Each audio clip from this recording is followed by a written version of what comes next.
पवित्र श्रीमद् भागवत गीता, पवित्र चारों वेद, पवित्र कुरान शरीफ, पवित्र बाइबल, पवित्र गुरु ग्रंथ साहिब, पवित्र कबीर साहिब की वाणी में छुपे हुए गूढ़ रहस्य अर्थात तत्व को जानने के लिए कृपया अवश्य सुनिए जगत गुरु तत्वदर्शी संत रामपाल जी महाराज के मंगल प्रवचन। तो वहां जाकर के जोधपुर प्रशासन से एक स्टाल की परमिशन ली हमारे भक्तों ने, और वहां स्टाल लगा करके आने वाले श्रद्धालुओं को समझाने लगे। उनमें से एक छोटा सा बालक तीसरी चौथी कक्षा का होगा, मुश्किल से हमारा बच्चा, हमारे भक्तों का सेवक, उस बच्चे ने यो ज्ञान ऐसे, यानी सभी ने, वैसे तो बड़े भी और अच्छा समझा रहे थे वहां पर, लेकिन उस बालक की भी एक कितनी अजब रजा परमात्मा की उस बालक पे कि उसने ज्ञान को कितने प्यार से समझ रखा है। छोटे से बच्चे ने, इस लड़के जितनी उम्र का जैसा ये था, इससे 1-2 वर्ष बड़ा होगा। अब देखो उसकी, जब मैंने यहाँ फिल्म ये बनाकर लाए थे वहां से एक रील रिकॉर्डिंग करके लाए, तो जब दास ने देखा तो बड़ा गदगद हुआ, आत्मा प्रसन्न होगी। परमात्मा इस दास के इस आपके अमृत ज्ञान को जनसाधारण तक पहुंचाने वाले तेरे बहुत से बालक तैयार हो गए। अब दास बड़ा खुश हो रहा है कि कुछ दिनों में पूरे विश्व में परमात्मा का ये ज्ञान फैल जाएगा इस तरीके से। अब देखना वो फिल्म उस बच्चे की जो वहां से हम बना कर लाए।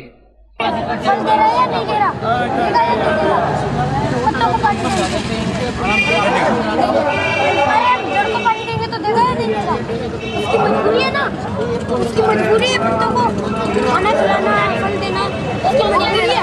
इसलिए हमें पूर्ण परमात्मा कबीर साहब और हम कबीर साहब को पूछेंगे तो इनकी मजबूरी है कि हमें ये सब सुविधा देना है। यहाँ की 21 ब्रह्मांड के लोग की, जैसे कि इसमें दिखा रखा है पहले ये, और ये दोनों हो गए 50 की। हाँ 50। और ये भक्ति कौन कितने पानी में? ये इसके साथ और देखो इसमें पहले ही पन्ने पे ये दिखा रखा है एक ये शास्त्र था, उसने भविष्यवाणी की थी। पहली भविष्यवाणी थी उसकी, भारत में प्रथम महिला प्रधानमंत्री श्रीमती इंदिरा गांधी तथा उनकी मृत्यु निकटम राक्षस द्वारा होना लिखा था जो सत्य हुई।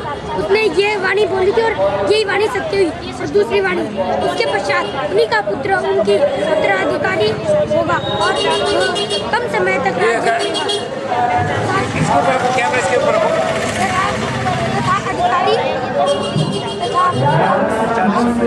मृत्यु को प्राप्त होगा।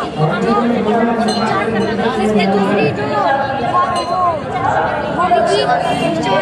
वो भी सत्य। तीसरी संत रामपाल जी महाराज के विषय में भविष्यवाणी जी ने की विस्तारपूर्वक लिखी थी। ये लिखी हुई है संत रामपाल जी महाराज ने 3 वाणियाँ लिखी। अभी रामपाल जी महाराज ने जैसे अपनी भविष्यवाणी में मेरे को छोटी वाली किताब बहुत साथ ना, छोटी वाली वितरित हो गई। देखो कहीं बड़ी होगी नहीं है, लो ये लो ये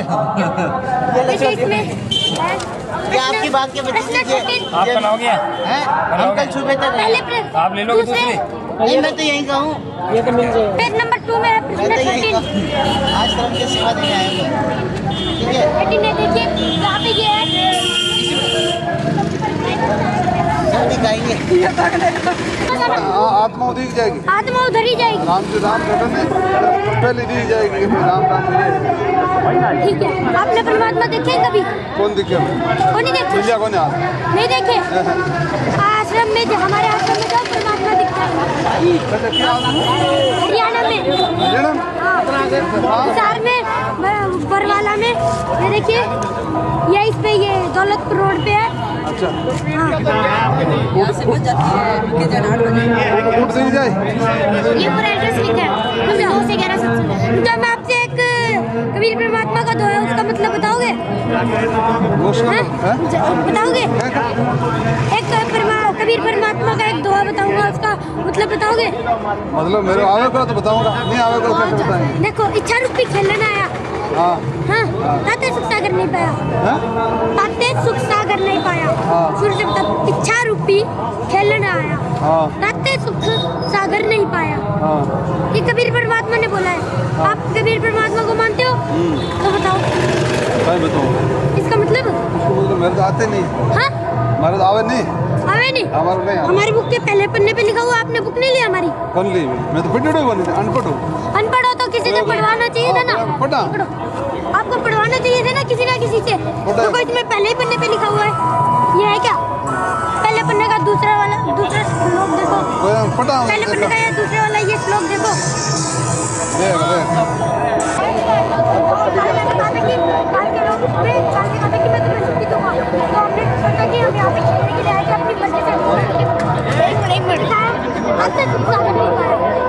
हमें यहाँ पे 1% छुट्टी मिला। जैसे मान लो हम शाहरुख खान पूरे दिन रुपए की पड़ी रहती है। वो सोचता है कि भगवान सोचते हैं कि इंद्र को सुख है। इंद्र सोचता है कि मेरे को सुख नहीं है तो ब्रह्मांड में इसको सुख होगा। ब्रह्मांड में सोचते हैं कि काल को सुख होगा। तो ये सब किसी को सुख है इसके ब्रह्मांड में जो भी यहाँ पे आए हैं कहीं पे भी किसी के पास नहीं है। कोई भी सुख वाला हो तो अभी उसके दुख होता। कबीर को परमात्मा मानते हो? वो कैसे कह रहे हो निराकार है? आप परमात्मा मानते हो कबीर को? शरीर देखा उनका? फोटो में भी फोटो में तो देखा होगा। फोटो में फोटो नहीं है, ऐसे तो देख रहे हो ना। आप कैसे कह सकते हो वो निराकार है? ये तो साकार है।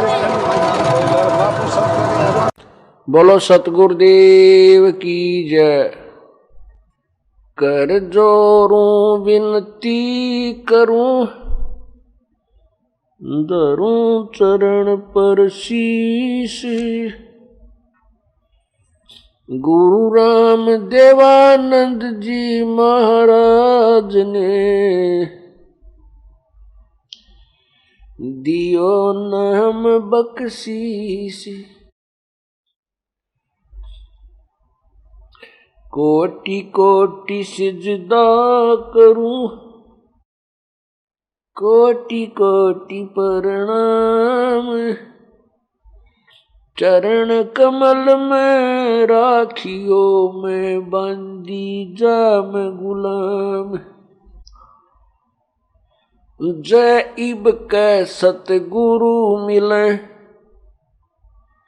सब दुख आँखों रोए। चरणों ऊपर शीस धरूं, कहूँ जो कहनी होए। कबीर गुरु जी मिलेंगे, पूछेंगे कुशलात। आद अंत की सब कहूँ, अपने दिल की बात। गुरु जी तुम ना भूलियो, चाहे लाख लोग मिल जाएं। हमसे तुमको बहुत है, तुमसे हमको नाई। तुम्हारे विसारे क्या बने, मैं किसकी शरण में जाऊं। शिव बिरंच मुनि नारदा, तिनके हृदय न समाऊं। अब गुण किए तो बहुत किए, करत न मनी हारे। बावे बंदा बख्श दियो, बावे गर्दन उतार। अब गुण मेरे बाप जी, बख्शो गरीब नवाज। जो मैं पूत कपूत हूँ, बोर पिता को लाज। मैं अपराधी जन्म का, नक्सक बरे विकारे। तुम दाता दुख वंजना, मेरी करो संभार। कुत्ता तेरे दरबार का, मोतिया मेरा नाम। गले प्रेम की जेवड़ी, जा खेचो वहाँ जाऊं, तो करो तो बावड़ू, दूर दूर करो तो जाऊं, जो रखो तो ही रहूं, जो देवो सो खाऊं। बंदे तू कर बंदगी, बंदे तू कर बंदगी, जचावे दीदार, अवसर मानुष जन्म का भाई मिले न बारंबार।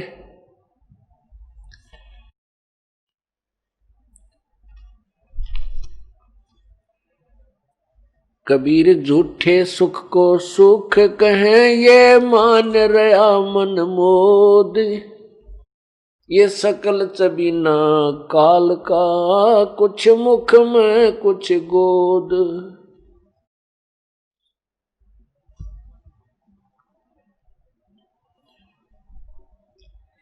मानुष जन्म पाय के, जो नहीं रटे हरि नाम, जैसे कुआ जल बिना फिर बनवाया क्या काम।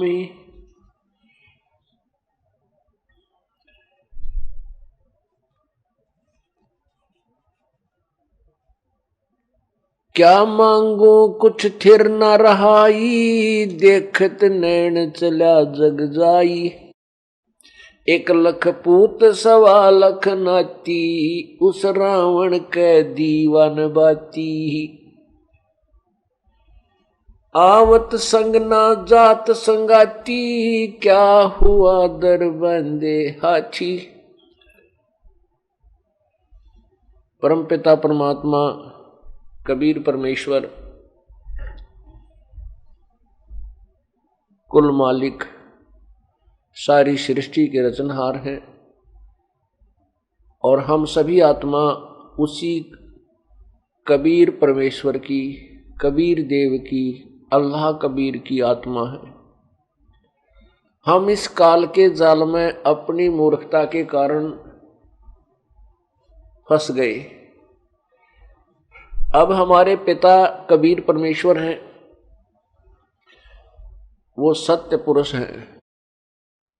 अपने पिता को ही अपने पुत्र और पुत्री की चिंता होती है। जब बेटा या बेटी दुखी हो जाते हैं तो अपने ही माता पिता उसके दुख में दुखी होते हैं और हर संभव उनकी सहयोग सहायता करते हैं। अब यहां आप देख रहे हो काल के लोक में प्रत्येक प्राणी की क्या दुर्दशा बना रखी है। यदि हम अन्य प्राणियों को देखते हैं जो पशु योनि में, पशु योनि में है, पक्षी योनि में है, या अन्य जल के जीव, उनको देखें, उनमें तो सब जीव हमें नजर आते हैं कि तो महादुखी हैं, क्योंकि ना सर्दी से कोई प्रोटेक्शन है, ना कोई गर्मी से बचाव है, ना कोई समय पहन के लिए आहार है, और अस्वस्थ हो जाते हैं तो कोई इनका ट्रीटमेंट करने वाला भी नहीं है। किसी के कुत्ता बना है, सिर में कीड़े पड़े हुए हैं, टांग टूट गई, कोई संभालने वाला नहीं है, धक्के खाता फिर रहा है। फिर हम मनुष्य योनि के प्राणियों को देखते हैं, इनमें आप देखिएगा, किसी हॉस्पिटल में जाकर देखो, वो खचाखच भरे हैं। किसी का कैंसर हो रहा है, किसी का कुछ बीमारी है, किसी को अधरंग मार गया, किसी का ब्रेन ट्यूमर, किसी का किसी प्रकार की बीमारी, कोई एड्स से पीड़ित है, किसी की टांग कट गई, किसी का हाथ नहीं है, हाहाकार में।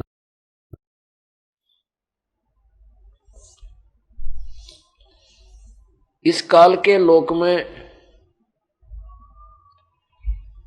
ये प्राणी कितने दुखी हैं, और हम भगवान को दयालु कहते हैं, कि परमात्मा बहुत दयालु है। क्या दयालु भगवान इतने दुख दे सकता है? नेवर, कभी नहीं। पुण्यात्माओं, फिर ये कारण क्या है? भगवान दयालु है। परमात्मा की परिभाषा के अंदर है कि बहुत ही दयालु है। तो अब इससे सिद्ध हो गया कि हम जिस भगवान के क्षेत्र में रह रहे हैं, इसमें दया नाम की चीज नहीं। किसी की टांग कटी पड़ी है, किसी का बेटा मर गया, किसी की बेटी मर गई, और किसी को कोई दुख, कोई व्यवसाय में हानि से परेशान है, कोई गधा कुत्ता बन के दर दर की ठोकरें खा रहा है, वही प्राणी।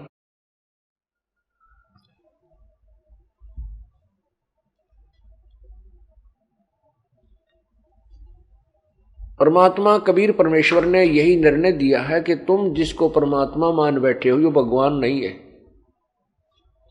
ये प्रभु नहीं है, ये तो काल है। और इसके 3 पुत्र हैं, रजगुण ब्रह्मा, सतगुण विष्णु, तमगुण शिव जी।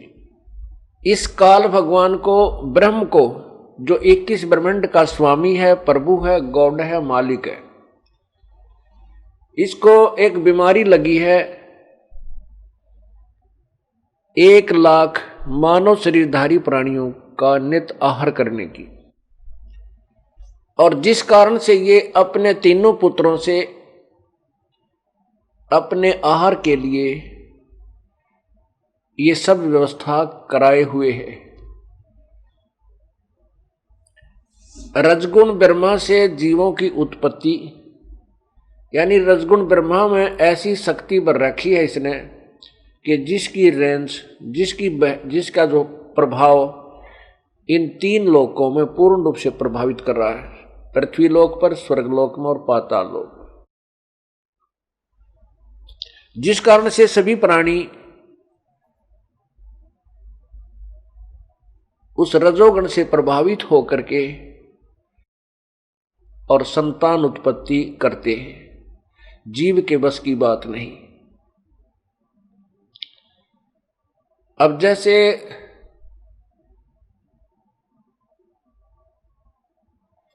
किसी ने भांग पी रखी है, अब भांग ने जो उसको नशा कर दिया है तो उसके बस की बात नहीं, वो कैसे चल रहा है, किस तरह बोल रहा है, वो तो भांग के नशे, उस प्रभाव से ही वो अपनी गतिविधि कर रहा है, वो अपने होश में नहीं है।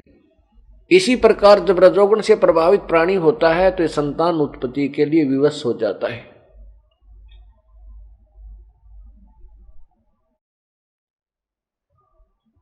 और उसी दबाव में यह सेक्स करके बच्चे उत्पन्न करता है। उसके बाद संतान उत्पत्ति के उपरांत दूसरा कार्य सतगुण विष्णु जी का है। इसके सतगुण के प्रभाव से हम एक दूसरे में ममता में फंसे रहते हैं। बेटा बेटी में मोह, माता पिता के अंदर ममता, अपना संपत्ति, ये मेरी संपत्ति है, ये मेरा ऐसा है, ये मेरी कार है, कोठी है। ये जीव के बस की बात नहीं। बेटा बेटी, कार, कोठी, पोते पोती, जोता जोतिया मत अपनी मन टाले नहीं।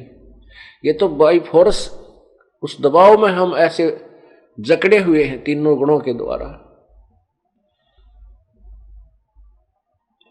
और मृत्यु के उपरांत हमें पता है हमारा कौन था।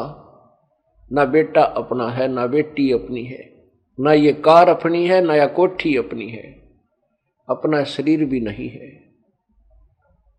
वो जीव फिर यहां से सब छोड़कर चला जाता है।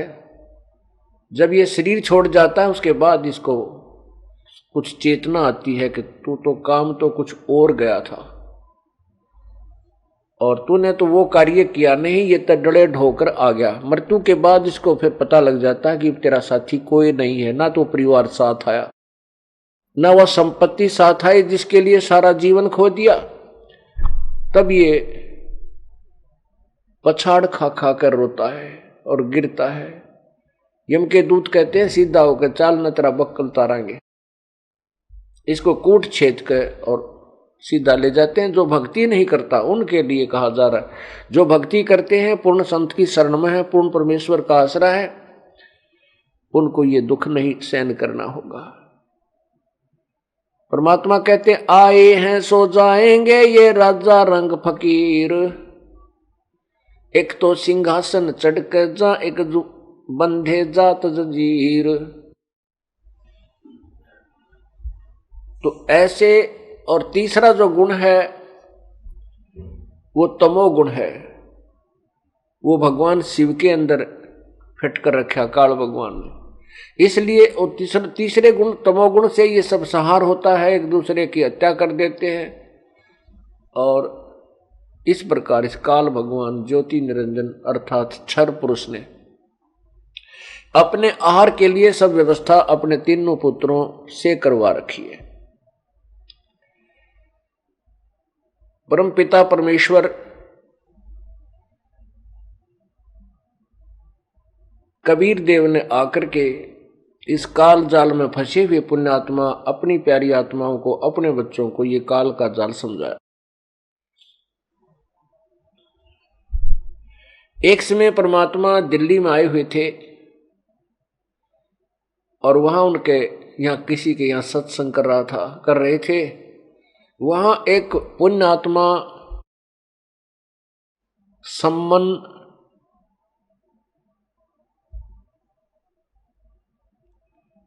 का परिवार रहता था। परमात्मा ने 2-3 दिन वहां सत्संग किया तो वो पूरा परिवार, 3 सदस्य थे घर में, सम्मन की पत्नी नेकी और उनका पुत्र शिव, जिसको सेव कहा करते थे, शिव था वैसे उसका नाम। उन तीनों ने परमात्मा कबीर परमेश्वर का सत्संग सुना, पूरी काल व्यवस्था से वो परिचित हुए। परमात्मा ये सत्संग सुना रहे थे जो आपको ये दास सुना रहा है, और वो तीनों प्राणी भी उस सत्संग को सुन रहे थे और प्रभु की बातों को सुन करके हैरान थे। परमात्मा बता रहे थे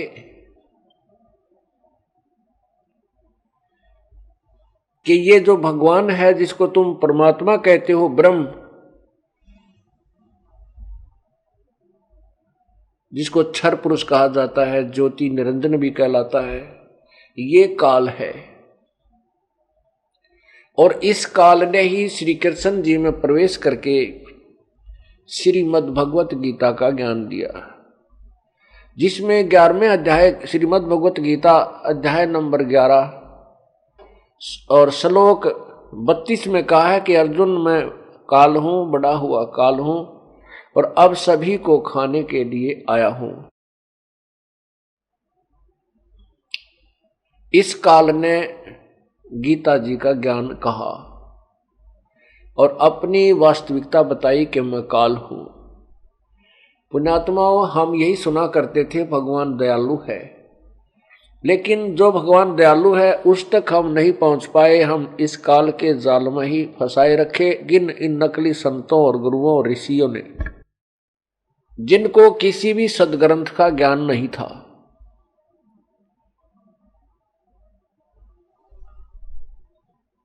और वो केवल एक संस्कृत भाषा से परिचित थे,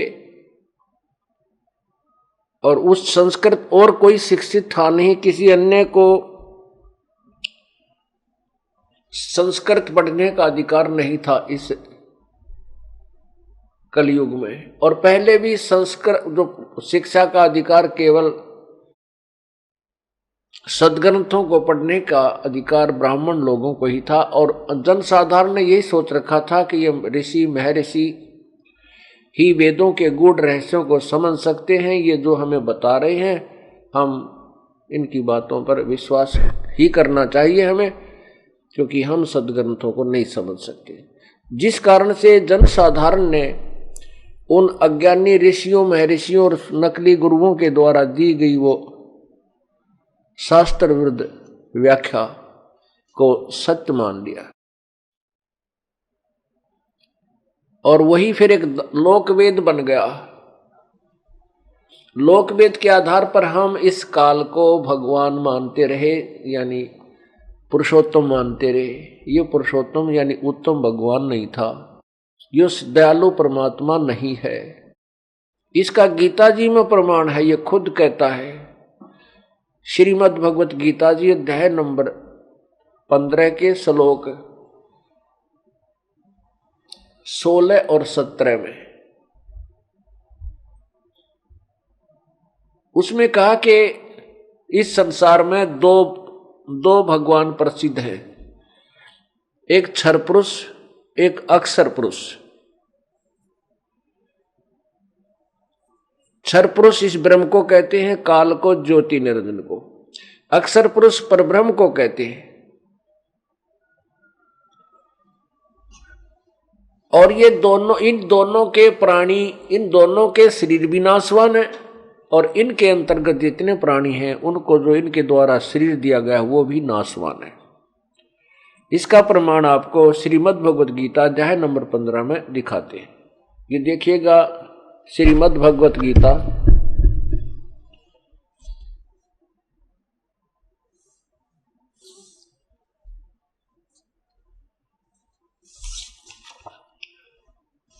श्रीमद् भगवत गीता अध्याय नंबर 15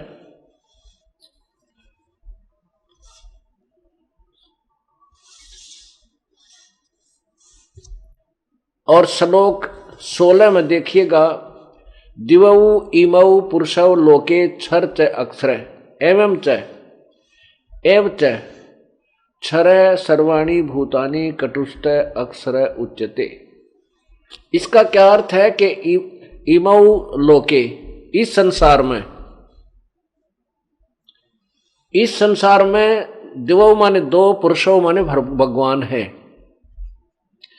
इस कौन से लोक में? इस पृथ्वी वाले लोक में। पृथ्वी वाले लोक यानी नाशवान लोक हैं जो ब्रह्म और परब्रह्म के हैं।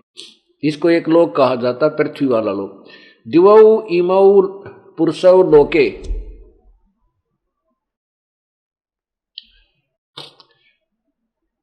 इसमें दो पुरुष हैं, क्षर पुरुष और अक्षर पुरुष। ये पुरुषौ है ना, इनको यहां लगाया जाए, क्षर पुरुष और अक्षर पुरुष। एवं इसी प्रकार इन्हीं के लोक में सभी प्राणियों के शरीर तो नाशवान है और आत्मा को अमर कहते हैं। अब इनके द्वारा अनुवाद देखिएगा जो गीता प्रेस गोरखपुर से प्रकाशित है। इन्होंने क्या कहा कि इस संसार में नाशवान और अविनाशी भी ये दो प्रकार के पुरुष हैं, भगवान हैं। पुरुष माने प्रभु।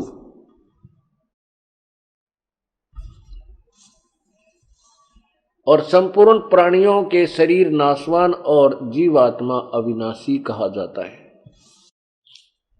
अब पुण्यात्मा विचार करना कि क्षर पुरुष का, अक्षर पुरुष का अर्थ तो सीधा ही हो गया नाशवान, क्षर यानी नाशवान। अक्षर का अर्थ होता अविनाशी। अब यहां थोड़ा सा असमंजस में पड़ जाते हैं कि अक्षर पुरुष कह रहे हैं, फिर इनको भी नाशवान बताया जा रहा है। इस स्थिति को समझना होगा। जैसे एक सफेद प्याला होता है चाय पीने का, मिट्टी, सफेद मिट्टी से बना हुआ, जिसको चीनी का बोलते हैं, उसकी स्थिति, उसकी जो प्याला या प्लेट बनी है ऐसी, उनकी स्थिति से हम खूब परिचित हैं कि अगर ये ऊंचे से जरा सा भी गिर गया नीचे जमीन फर्श पे तो तुरंत टूट जाएगा, यानी बिल्कुल नाशवान है। तो ऐसी स्थिति तो जानो क्षर पुरुष की और इसके यानी अक्षर पुरुष की और इसके अंतर्गत जितने प्राणी देवता आदि हैं। और दूसरा, अक्षर पुरुष की स्थिति समझने के लिए ऐसा समझो जैसे कोई स्टील का बना हुआ पात्र है, कप है या प्लेट है। अब उस मिट्टी वाले बने हुए पात्र की तुलना में स्टील का बना हुआ पात्र बहुत स्थायी है, लेकिन स्टील को भी एक दिन जंग लगेगा, इस्पात भी एक दिन जंग लगेगा और वो विनाश को प्राप्त होगा। इस्पात को भी एक दिन जंग लगेगा, भले ही बहुत समय के उपरांत लगे, और वो भी जंग लग के नष्ट हो जाएगा, लेकिन बहुत समय लगेगा, लेकिन है नाशवान धातु। और तीसरी धातु सोना होता है जो कभी नष्ट नहीं होता, ऐसा मटेरियल। इन तीन भगवानों की क्षर पुरुष, अक्षर पुरुष और परम अक्षर पुरुष यानी पूर्ण परमात्मा की स्थिति को समझने के लिए इस उदाहरण से आप विचार कीजिए। अब पहले हम क्षर पुरुष यानी इस ब्रह्म की आयु देखते हैं कितनी है। जैसे हम प्राणियों के लिए 100 वर्ष की आयु जैसे वर्तमान में चल रही है, और हम 4 युगों में जन्मते मरते रहते हैं। अब जैसे सतयुग, त्रेता, द्वापर और कलयुग, ये 4 युग बनाए हैं। इन 4 युगों का समय जो है 43,20,000 होता है। इसको एक चतुर्युग कहते हैं। ऐसे 1008 चतुर्युग का श्री ब्रह्मा जी रजगुण जो काल का पुत्र है, उसका एक दिन होता है और इतनी ही रात्रि होती है। तो इसको हम 1000 चतुर्युग का मानकर चलते हैं लमसम। और 30 दिन रात का एक महीना और 12 महीने का एक वर्ष और 100 वर्ष की श्री ब्रह्मा जी रजगुण की आयु, ये इनके दिव्य वर्ष हैं।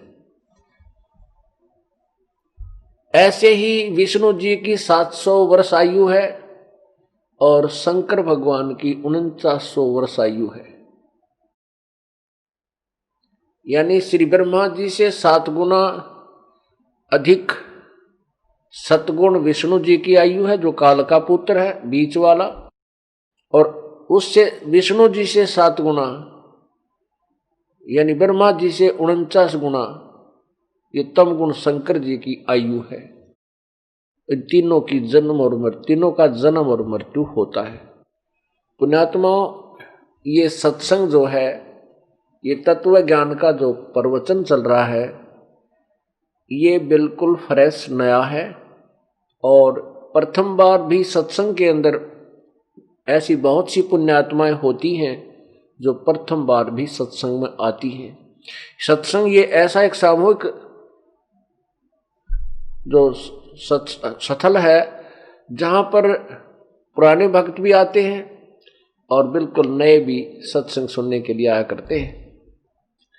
अब जैसे ये दास कह रहा है कि ब्रह्मा विष्णु महेश नासवान है, और हमने उस अज्ञान के आधार पर पवित्र हिंदू धर्म के पुण्य प्राणियों ने ये एक बहुत वर्षों से ये ज्ञान सुना हुआ है कि ब्रह्मा विष्णु महेश अजरो अमर हैं, इनके कोई माता पिता नहीं है। इस कारण से पहली बार जो आत्मा आती हैं वो संशय में रह जाती हैं कि ना झूठ बोल रहा है ये संत, ब्रह्मा विष्णु महेश तो अजरो अमर हमने सुना है, पढ़ा नहीं सुना है। कहाँ से सुना है ब्रह्मा जी और विष्णु जी तथा शिव जी की आयु को, इनके बारे में महिमा को? पुराणों से, क्योंकि पुराणों के अतिरिक्त कहीं पर भी इनके विषय में कोई जानकारी नहीं है। यानी पुराणों से ही हमने ज्ञान ग्रहण किया। और जो वो डिसीजन होते थे ब्राह्मण लोग, हिंदू गुरु, वो ये कहा करते थे कि ऐसा शिव पुराण में लिखा है, ऐसा विष्णु पुराण में लिखा है, ऐसा देवी पुराण में लिखा है, ऐसा ब्रह्म पुराण में लिखा है। तो हम उन अज्ञानियों को और शास्त्रों के ज्ञाता मानकर उनके ऊपर पूर्ण रूप से आश्रित थे, उनकी स्टेटमेंट को फाइनल मान चुके। अब वही शास्त्र हम खुद पढ़ लेंगे, ये कौन सा ज्यादा लंबा चौड़ा काम है। हम अक्षर ज्ञान युक्त हो गए और वही सदग्रंथ उन्हीं के द्वारा अनुवादित हैं। तो इसलिए ये सदग्रंथ रह कर दिखाना आवश्यक हो गया, नहीं तो कच्चा काम रह जाता है। और ये एक ज्ञान यज्ञ चल रहा है। जो पुराने भक्त हैं उनको ज्ञान यज्ञ का फल मिल रहा है और नए भक्तों का दृढ़ विश्वास हो रहा है। अब देखिएगा, ब्रह्मा विष्णु महेश नासवान है अपने ही पवित्र सदग्रंथों में। श्रीमद् भगवत, श्रीमद् देवी भागवत अर्थात देवी पुराण में 3रे स्कंद अध्याय नंबर 4 और 5 में, यहां देखिएगा, ये श्रीमद् देवी भागवत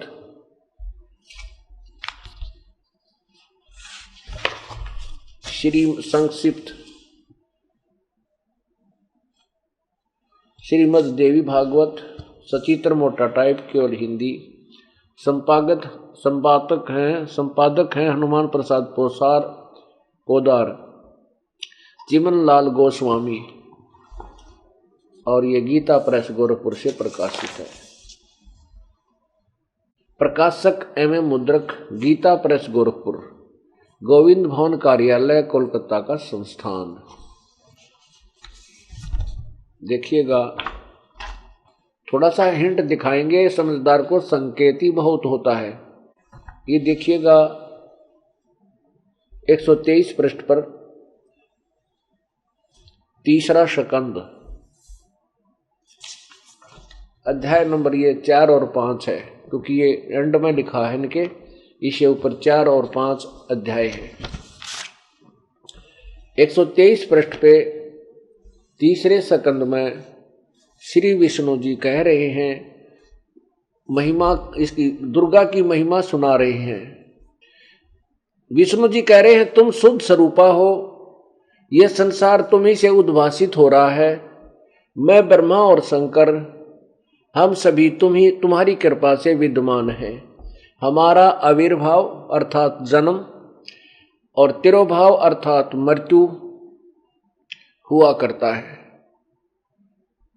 केवल तुम ही नित्य हो, जगत जननी हो, प्रकृति और सनातनी देवी हो। भगवान शंकर बोले, देवी, यदि महाभाग विष्णु तुम्ही से प्रकट हुए हैं तो उनके बाद उत्पन्न होने वाले ब्रह्मा भी तुम्हारे ही बालक हुए।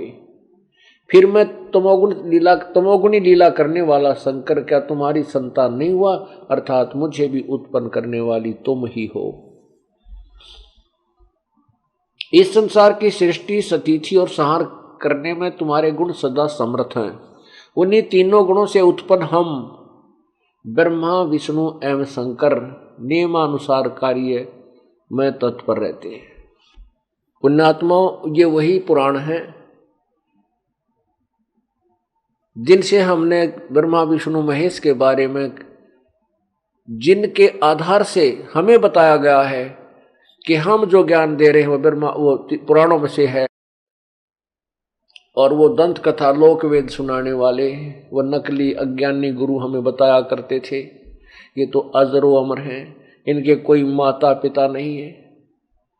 अब उन्हीं की हिस्ट्री बता रही है कि ये तो नासवान है। स्वयं स्वीकार कर रहे हैं विष्णु जी कि मैं ब्रह्मा और शंकर तो नासवान है, हम नित्य नहीं है, अर्थात अविनाशी नहीं है, और हमारा तो जन्म और मृत्यु होता है।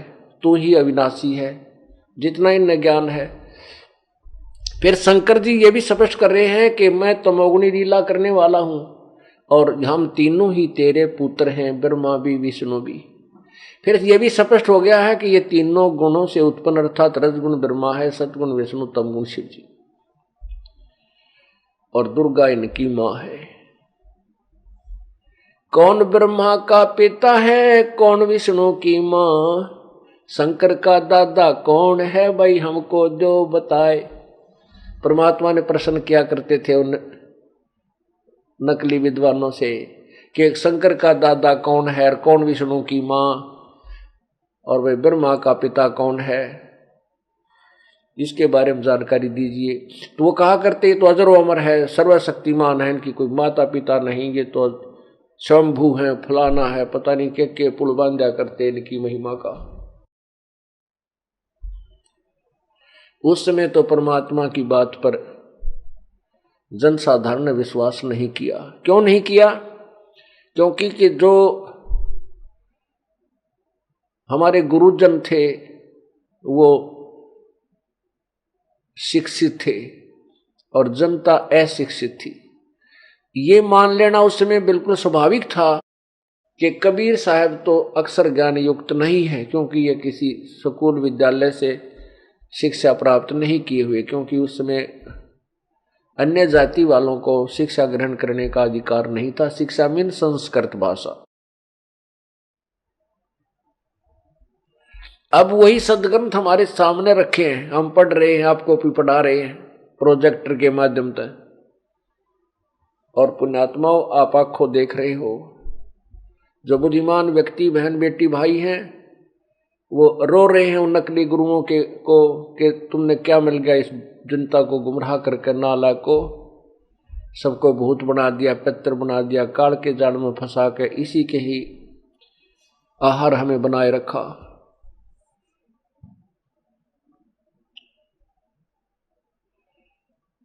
अब ये दास जो बता रहा है कि ब्रह्मा विष्णु महेश अविनाशी नहीं है, ये नाशवान है।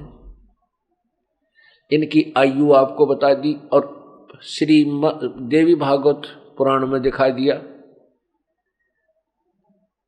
अब ये पुराणों को दिखाना मेरे लिए इसलिए अनिवार्य हो गया कि परमात्मा की प्यारी आत्माएं अपनी आंखों इस सदग्रंथ को देख करके तुरंत स्वीकार कर लेंगी जो दास बताएगा, और मेरे साथ ये मेरे से विरुद्ध ना होंगे, खसेंगे नहीं तो ये नकली लोग ऐसे दुष्ट टाइप होते हैं, जनता को गुमराह कर देते हैं कि वो तो झूठ बोलता है, ऐसा कहीं नहीं लिखा है, हम रोज पढ़ते हैं। आंखों देखने के बाद इनके चेहरे न्यू हो जाते हैं, न्यू नीचे कर लेते हैं वो नकली लोग, और हमारे बच्चे उनको कहते हैं देखिए गीता, महाभारत, भागवत और देवी भागवत, ये पुराण, ये किसके, ये अपने ही तो शास्त्र हैं, इनके अंदर ये सारा कुछ लिखा है। तो वो उपद्रव कराने से बाज आ जाएंगे, नहीं तो पहले परमात्मा के साथ कैसे जुल्म किए थे। और अब भी ये कसर नहीं छोड़ रहे, इस दास के साथ झूठा केस बनाया, सारी जनता को भ्रमित कर दिया, झूठी अफवाह फैलाई, झूठे आरोप लगाए और जेल भिजवा दिया झूठे मुकदमे बनवा के। लेकिन उस परमात्मा आगे के चल लगी नाला, क्योंकि इन्हें तक कर्म बिगाड़ दिए अपने, इन्हें तो अपने भाग बिगाड़ लिए और जनता को भी दोषी बनवा दिया। एक परम संत की निंदा करवा कर जिसके बराबर और कोई भी अपराध नहीं है, इतना और दोषी काल ने बनवा दिया। लेकिन अब इनकी दाल गला को नहीं, ये कितने पांव पीट दियो कर लिए ने जो पापड़ बेलने थे। अब देख परमात्मा के बच्चे और उभर का रहे हैं। 10वें 12वें दिन सत्संग हो रहा है और उमंग उमंग कर और नए नाम लेने वाले भक्त आत्माएं और उभर कर आ रही हैं, क्योंकि सत्य उसी को कहते हैं जिसका कभी विनाश नहीं किया जा सकता। ये सच्चा ज्ञान है और हम बिल्कुल सच्चे हैं, हम निरपराध हैं। इसलिए बुद्धिमान लोग अब आंखों देखकर सच्चाई को धिक्कार रहे हैं उन नालायकों को जिन्होंने ऐसे शुभ काम में बाधा डाली।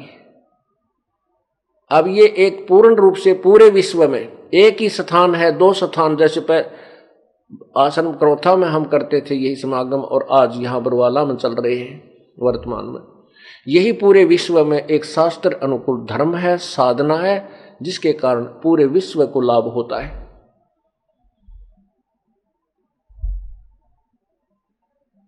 और जिससे सब समाज सुखी होना था वो बंद करवा दिया, वो और पाप के भागी बन गए। फिर भी हम उनसे कोई विरोध नहीं करते, क्योंकि हमें पता है कि वो भ्रमित करके जनता को भ्रमित किया गया उन स्वार्थी लोगों द्वारा, जिनके ज्ञान की पोल खुल रही थी, जिनकी रोजी रोटी की दुकान बंद होने को के चांस हो गए थे, अरीब हो जाएंगे। ये सब नकली दुकानें जो धर्म की आड़ में हैं, ये सब बंद हो जाएंगी, ज्यादा समय नहीं लगेगा। तो उन्होंने ये जुल्म अब भी करा दिया, और पहले तो और ज्यादा सारी जनता ही अशिक्षित थी, अब तो शिक्षित लोग समझ गए कि इनका षड्यंत्र था संत को बदनाम और इस उनके पोल खोल प्रचार को बंद करवाने का।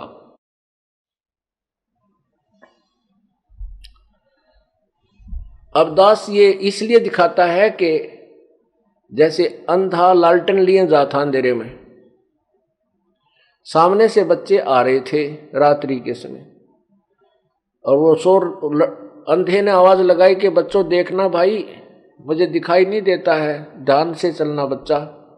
बच्चे आकर खड़े हो गए, कहने लगे बाबा तू लालटेन ले रखा है, तुझे दिखाई नहीं देता, तू लालटेन किस लिए फिर रहा है? तो उस अंधे ने कहा तुम आंखों वालों के लिए कहीं मेरे में टक्कर ना मार दो अंधेरे माँ के, तुम आंखों वालों के लिए लालटेन ले रहा हूं, मुझे अंधे को कोई आवश्यकता नहीं इसकी, अपनी जान बचाने के लिए ले रहा हूं भाई।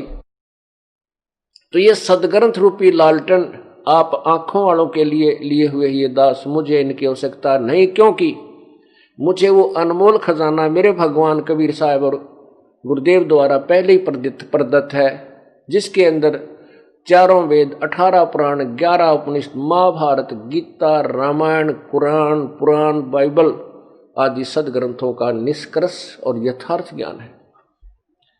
अब उस सूक्ष्म वेद से तो कोई परिचित नहीं, यदि मैं उसी के आधार पर ज्ञान सुनाऊं तो सब शत्रु बन जाएं। अब मैं उन्हीं सदग्रंथों की, उन्हीं लालटनों की आड़ लेता हूं जिसको सबको स्वीकार्य है, और उसी में प्रत्येक धर्म के अपने अपने सदग्रंथों को देख करके और जो पुण्य आत्मा है वो सत्य को स्वीकार कर लेते हैं। और कबीर साहब कहते हैं कि जान बूझ साची तजय और करे झूठ तने, और ताकि संगत है प्रभु सोपन में भी ना दे। आंखें देखकर अपने सदग्रंथों में भी नहीं मानेगा तो वो इंसान नहीं, वो तो भक्ति के योग्य प्राणी नहीं है। उनकी हमें आवश्यकता भी नहीं है। हमें तो उन पुण्यात्माओं की आवश्यकता है जो आंखों देखकर सत्य को माने और तुरंत त्यागने इस लोक लाज को अपना कल्याण करवा दे। इसलिए ये सदग्रंथ मैं आपको रह रह कर दिखाता हूं कि कहीं उस अंधे की तरह आंखें वाले अंधेरे में, क्योंकि आंखों वाले भी अंधेरे में कुछ नहीं देख सकते। अज्ञान रूप अंधेरे में किसी को भी ज्ञान नहीं है कि हमारे सदग्रंथ क्या बता रहे हैं, तो इसलिए ये सदग्रंथ रूपी टॉर्च आपको दिखाई जाती है। अब प्रसंग चल रहा है कि 7 ब्रह्मा की मृत्यु के बाद एक विष्णु की मृत्यु होती है, 7 विष्णु की मृत्यु के बाद एक शिव की मृत्यु होती है, तमोगुण, जो काल के पुत्र हैं। और जब 70,000 बार एक ये काल का पुत्र शिव, तमोगुण शिव मर लेता है, तब एक इस काल की मृत्यु होती है, अर्थात एक ब्रह्मांड का विनाश हो जाता है। इसमें सभी प्राणियों का विनाश हो जाता है और काल भी अपना शरीर छोड़ता है। इसका ऐसा समय निर्धारित है, इसकी भी मृत्यु होती है। ये काल भगवान को परमात्मा ने एक ऐसी शक्ति दी है कि ये अपना शरीर फिर तुरंत दूसरे लोक में, दूसरे ब्रह्मांड में ले जाता सभी प्राणियों को, और वहां ये अपना शरीर, ऐसे दुर्गा भी मरती है इसी समय, इसी तरह ये भी अपना शरीर छोड़ देती है। और फिर ये दोनों, दुर्गा और काल में एक ऐसी शक्ति दी है प्रभु ने, इनका जैसे डेरे पैदा हो जाया करें, ये अपने आप जैसे गेहूं में सुरसी बन जाती है, ऐसे दूसरे लोक में जाते ही वहां ऐसा वातावरण है कि इनके दोनों के ही केवल शरीर अपने आप निर्मित हो जाते हैं। इसलिए गीता अध्याय नंबर 4 के श्लोक नंबर 5 और 9 में इसने, काल ने कहा कि अर्जुन तेरे और मेरे बहुत जन्म हो चुके हैं, तू नहीं जानता मैं जानता हूं, और मेरे कर्म और जन्म दिव्य होते हैं, अलौकिक है, यानी ये 9 अलौकिक है। देखिए गीता अध्याय नंबर 4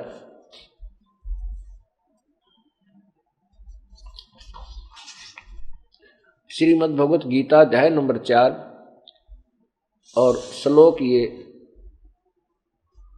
गीता अध्याय नंबर 4 और श्लोक ये 5 है। यहां इसका अनुवाद यहां पर किया है।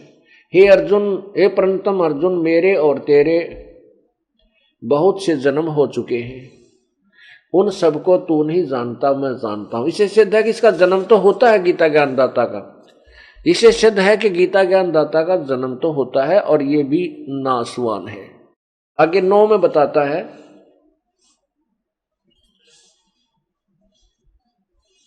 कि हे अर्जुन, मेरे जन्म, यानी जन्म होते हैं इसके काल के, मेरे जन्म और कर्म दिव्य है, निर्मल और अर्थात अलौकिक है, दिव्य। इस प्रकार जो मनुष्य तत्व से जान लेता है वह शरीर को त्याग कर फिर जन्म को प्राप्त नहीं होता, मुझे प्राप्त होता है। कहने का भाव, इसका अनुवाद इन्होंने थोड़ा गलत किया है, लेकिन हम यहाँ जो प्रसंग चल रहा है उसी से वहीं तक सीमित रहे। इसे सिद्ध हो गया कि गीता ज्ञानदाता जो काल है, ब्रह्म है, वो कहता है मेरे जन्म तो होते हैं और मृत्यु भी हो, आगे पीछे भी, आगे भी होंगे, लेकिन मेरे दिव्य हैं, अलौकिक है, तुम्हारी तरह नहीं है।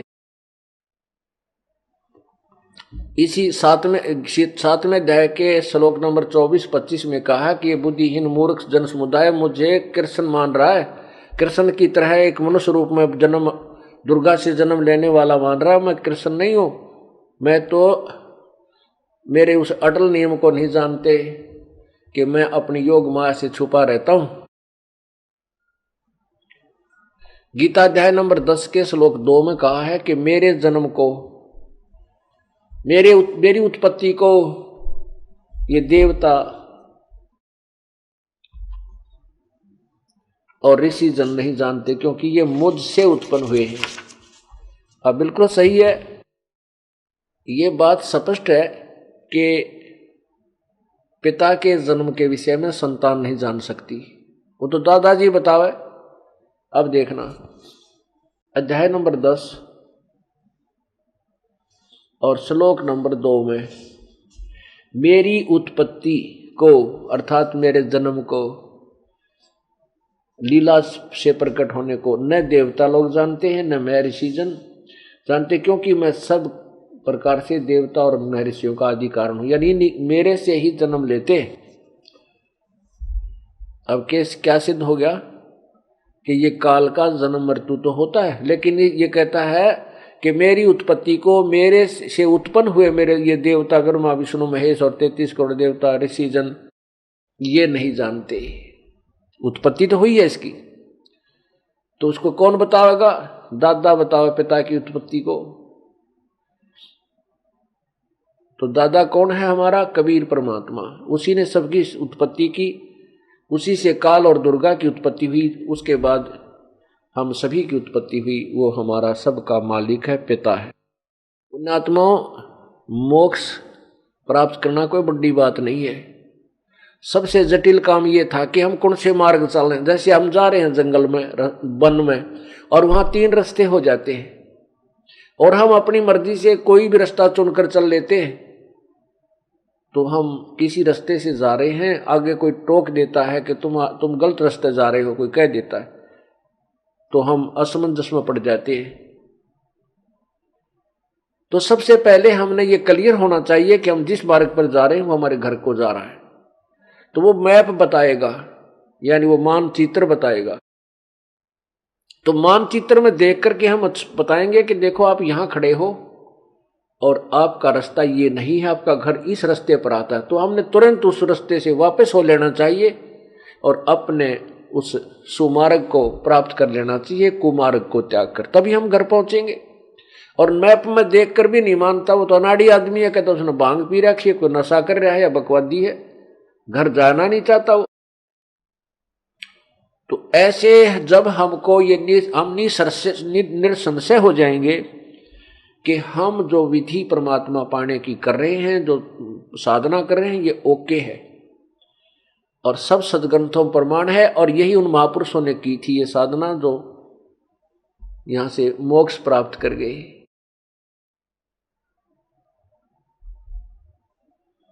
तो फिर मोक्ष प्राप्त करना, अपने जैसे हमने रास्ता मिल गया कि हमने जैसे अपने दिल्ली जाना है और मार्ग सही मिल गया, तो हम चल पड़े। कोई कार में जा रहा है शीघ्र पहुंच जाएगा, कोई पैदल चल रहा है 2 दिन पीछे चला जाएगा, पहुंच जाएंगे सभी।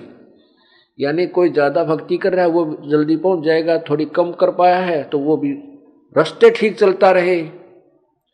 मान ले को धीरे चल रहा है, रात होगी, रुक गया, फिर चल पड़ा उसी मार्ग पर, तो कोई दिक्कत नहीं। परमात्मा कहते हैं चलते मार्ग जो गिरे तासर नाही दोष, और कह कबीर बैठा रहे ताको करडे कोस। अब जैसे आप लोग इस मार्ग पर चलते हुए आ रहे हो और रात्रि होगी, अर्थात तुम एक जन्म में पार नहीं हो तो रात्रि होगी, फिर सुबह फिर उठते फिर चल पड़े। पहले तो हम इधर उधर चल पड़ते हैं नशे में, फिर कोई मार्गदर्शक मिल जाता है, हम उसके अनुसार सतमार्ग ग्रहण करके फिर चल रहे हैं, क्योंकि परमात्मा आते रहते हैं और हमें सतमार्ग पर चलाते रहते हैं। तो वो 1, 2, 3 जन्म में पार हो जाएगा। और वैसे तो परमात्मा कहते हैं ज्यादा लंबा समय बढ़ाना मूर्खता है, इसी जन्म में अपना स्पीड खींच दे, समझा है तो सिर दर पाओ, और बहर नहीं रे ऐसा दाओ। बार बार ये समय नहीं मिला करता मनुष्य जन्म, और ऊपर से ये तत्व ज्ञान की बहुत सारा आप पर हो रही है। तो कहते समझ गया तो सिर पर पांव धर ले, सिर पर पांव रखना, बहुत तेज दौड़ना, जैसे पीछे कोई नो पता लग जा पागल कुत्ता आने लग रहा वो रहा, और फिर बचाव के लिए कितनी स्पीड तो भागते हैं।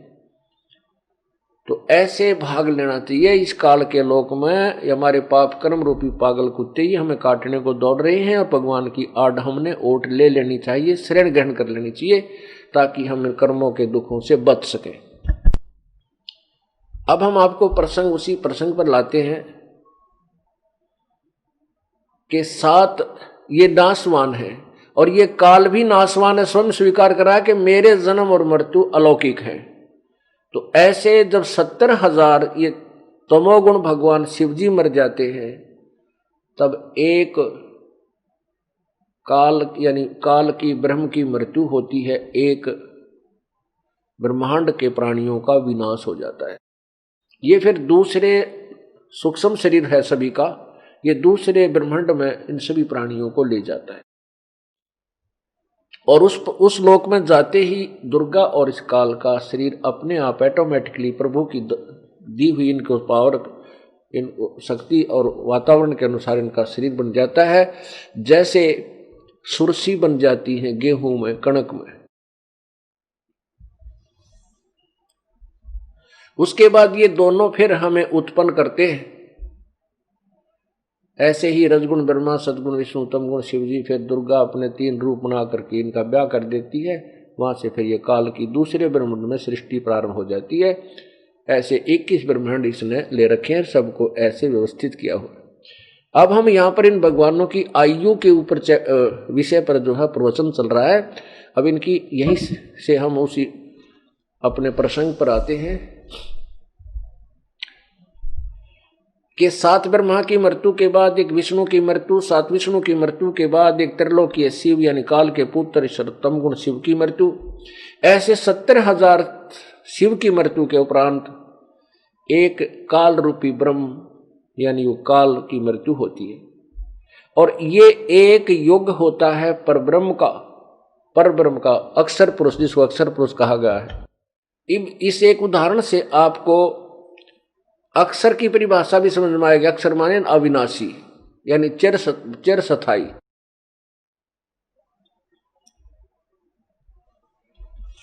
अब ये एक युग हो गया परब्रह्म का, ऐसे 1000 युग का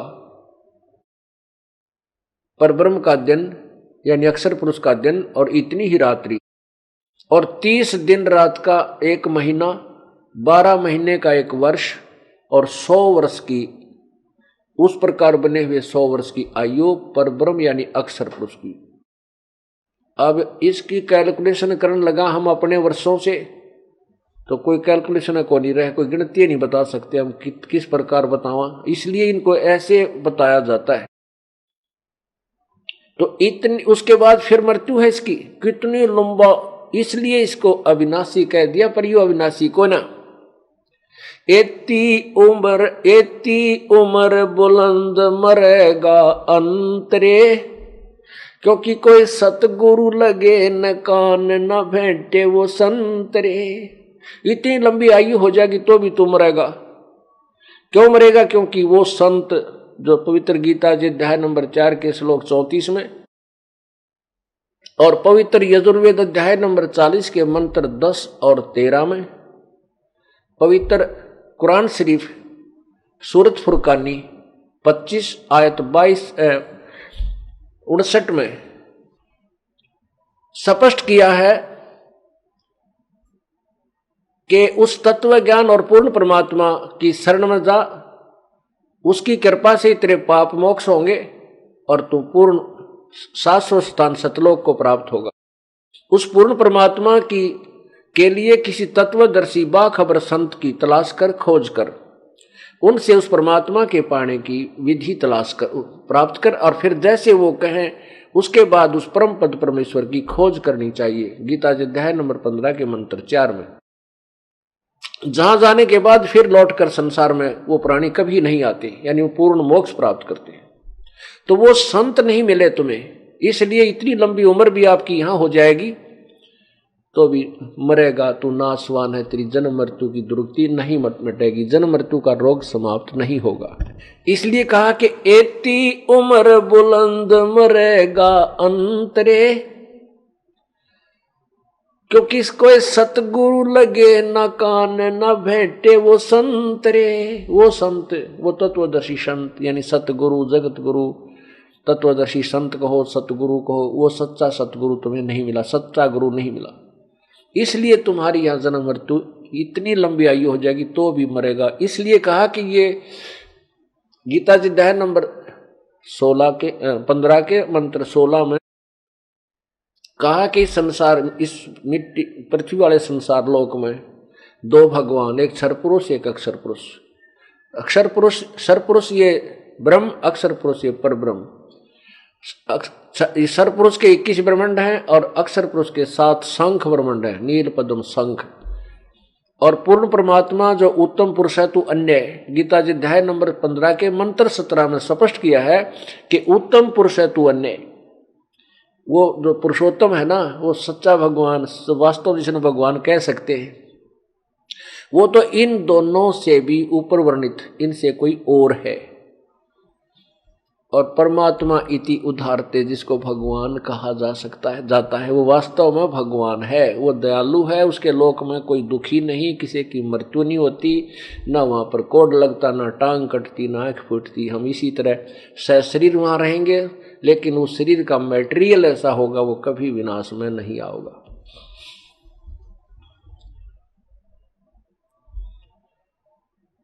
और वही परमात्मा यह लोकत्रयम् अविश्य विभर्ति अव्यय ईश्वर है, वो जो तीनों लोकों में प्रवेश करके सबका धारण पोषण करता है, वो है वास्तव में अविनाशी परमात्मा। वो कौन है? गीता जी अध्याय नंबर 7 के मंत्र श्लोक 29 में कहा है कि उस तत्ब्रह्म को और मेरे द्वारा दिए गए इस संकेत के आधार से जो तत्वदर्शी संत की खोज कर लेता है और तत्वदर्शी संत के द्वारा बताए गए उस ज्ञान के आधार पर तत्ब्रह्म को यानी उस परमात्मा को और सारे आध्यात्मिक ज्ञान को, कर्मों को समझ लेता है, फिर वो यहाँ की किसी वस्तु की इच्छा नहीं करता, वो तो जन्म मृत्यु से पीछा छुड़ाना ही चाहता है। गीता जी अध्याय नंबर 8 के श्लोक 1 में अर्जुन ने पूछा, परमात्मा फिर किम तत्ब्रह्म, वो तत्ब्रह्म कौन है, उसके विषय में बता, वो भगवान कौन है। गीता ज्ञान दाता ने 8वें अध्याय के 3रे मंत्र में कहा कि वो परम अक्षर ब्रह्म है। देखो, क्षर पुरुष कहो, क्षर ब्रह्म कहो, अक्षर पुरुष कहो, अक्षर ब्रह्म कहो, और परम अक्षर ब्रह्म कहो या पूर्ण ब्रह्म कहो, इनके ये पर्यायवाची नाम होते हैं। तो वो परम अक्षर ब्रह्म है, उसी के बारे में गीता अध्याय नंबर 15 में विस्तृत वर्णन है। अभी आपको दिखाते हैं अध्याय नंबर 15 का श्लोक 17।